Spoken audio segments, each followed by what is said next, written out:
It's beer o'clock on Real Ale Craft Beer. Today we've got a beer from ABK Brewery. Now this brewery has a history going back 700 years. This is their Dunkel. It's coming in at 5% ABV. And it's been brewed in Bavaria for 700 years. I don't think it's continuous brewing. I think there were breaks. I think in that history there were kind of parts of where the brewery were not in existence, and the brand has been kind of revitalized and brought back. But that's fantastic. I mean, that's fantastic that the history lives on. There's a look at the bottle cap. The beer was kindly sent to us by our channel sponsors, beersofeurope.co.uk. Without further ado, let's get this beer out into a glass and see what we get. Nice bit of smoke on the bottle opening. Oh, it's about to come out the top of the neck, I think, this one. Yeah, look at that. There's the butt. I'm not sure if it's going to... It suggested at one stage where it wanted to kind of come firing out. If I give it a little bit of a wiggle. Yeah, there you go. Look at that.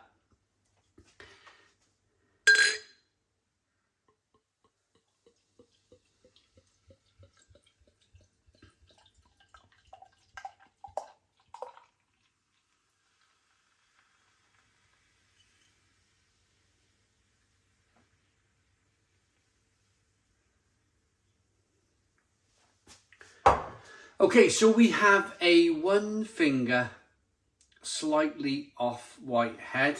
Dunkel in Germany means dark, so this is a dark German beer. Good levels of carbonation rolling up the side of the glass. This glass doesn't have I thought this glass had a widget. This glass doesn't have a widget. So this is representative of the real carbonation in this beer. I was talking about beersofeurope.co.uk, the largest online beer store in the UK with a fantastic range of beers from all around the world. Now, Beers of Europe, I mean, I've drunk beers from Germany, here, Belgium, France, America, UK, Poland, all over the world, literally all over the kind of the South Americas. I've had Brazilian craft beer from them. It's a wonderful website.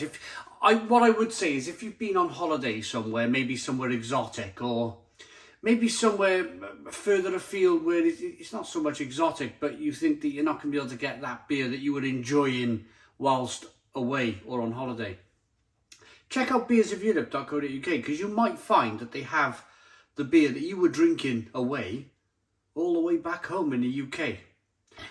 Let's get the aroma on this beer. Oh, let's finish off the look of the beer then. So yeah, it's a dark mahogany looking beer. Looks pretty decent. Let's get the aroma. Oh yeah. Lovely. Oh, nuttiness, kind of biscuitiness, breadiness.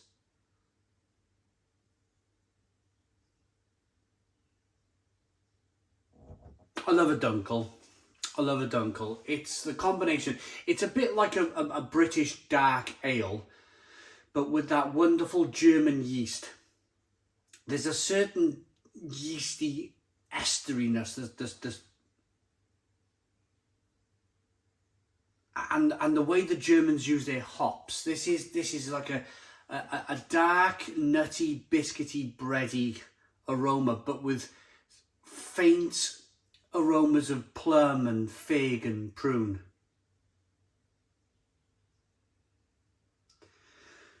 Aroma's amazing. Let's dive in. Cheers, everybody.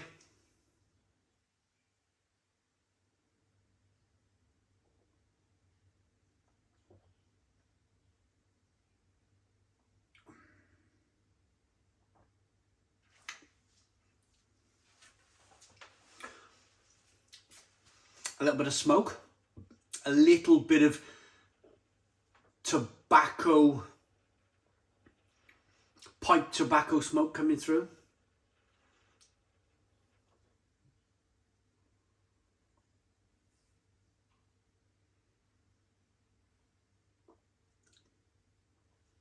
As a little bit of a I know German beer is carbonated, but for me this is a little bit too carbonated. I just held the beer in my mouth then, just to be able to pull some flavours, some extra flavours from the beer that you only get when you kind of wash the beer around the inside of the mouth on the palate. But my brain was concentrating so much on the, it was like the carbonation was making its way into my eardrums, and I could, instead of, and there's some carbonation coming back, instead of thinking about the flavours of the beer, all I could think about was the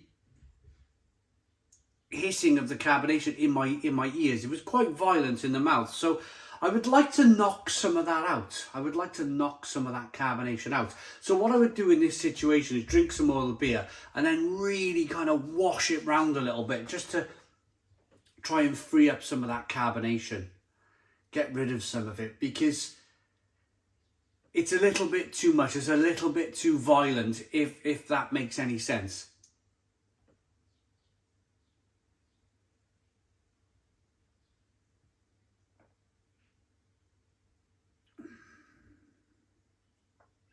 Caramel flavours coming through,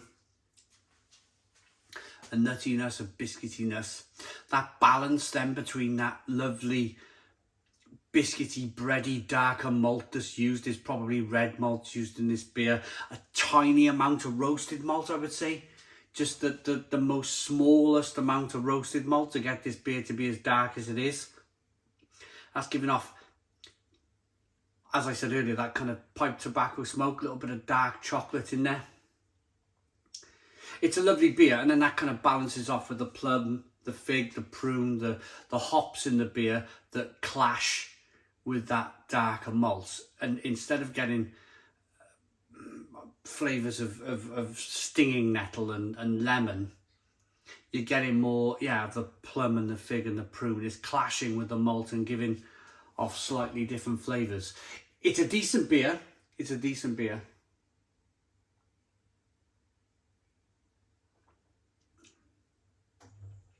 I've drank a fair few of these ABK beers now, and they're really interesting. They're interesting because they're delving into the history of a brewery that was once massive. It was once a big concern, and as most big concerns, the problem with big concerns is, if you look at Bass in the UK, what's the other one? Whitbread were huge. Watney's were huge breweries, multi kind of million-gallon breweries. They get so big, it's a little bit like the Roman Empire. They get so big that it kind of, you get all sorts of internal fighting, and it kind of all collapses on itself from the inside out.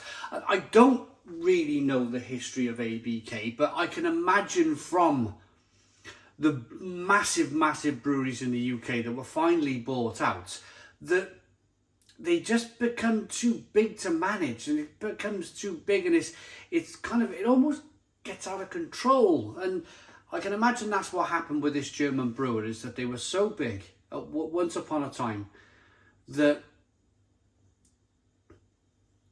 they have funny ideas.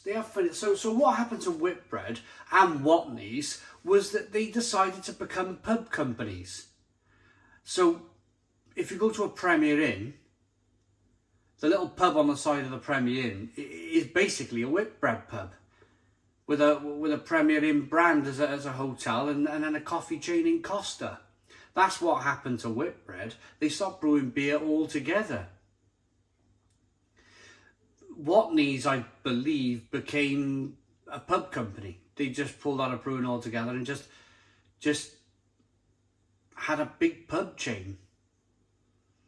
And I don't really, I'd love to know the history of ABK. I would love to know kind of what happened with their story, because you don't get to say 700 years of brewing without a lot of history in there. Lots of history.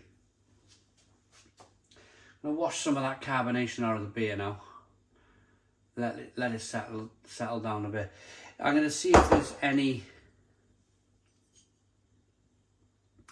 a description. Award-winning, gloriously dark, rich and fruity aromatic beer. Ingredients: water, barley malt, hops, and of course yeast, which they haven't mentioned. It's Rokit drinks. That was it. I had a little look on the internet. Rokit drinks. So the Williams Formula One team last year was supported by Rokit.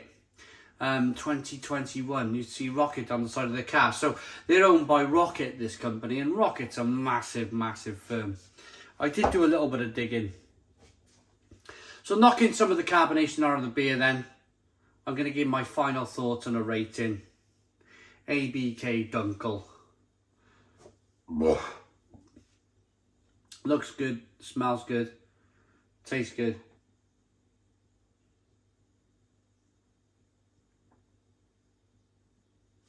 It's a decent Dunkel. It's a decent Dunkel. It probably is a really decent price. This was sent to me by my channel sponsor, but it's probably around the kind of the £2.50 mark in terms of buying it from their website. Check it out. There's a link in the description box below if you want to make your way to Beers of Europe and maybe have a look at ordering this beer. It's well worth a shout. It's well worth a shout. It's decent. It's decent, but slightly over-carbonated. I like it enough to give it a 7 out of 10. It's a 7 out of 10 from Real Ale Craft Beer. Please put your comments in the comments box. Subscribe to our daily beer and food reviews. Give us a big fat thumbs up. Boom! Cheers.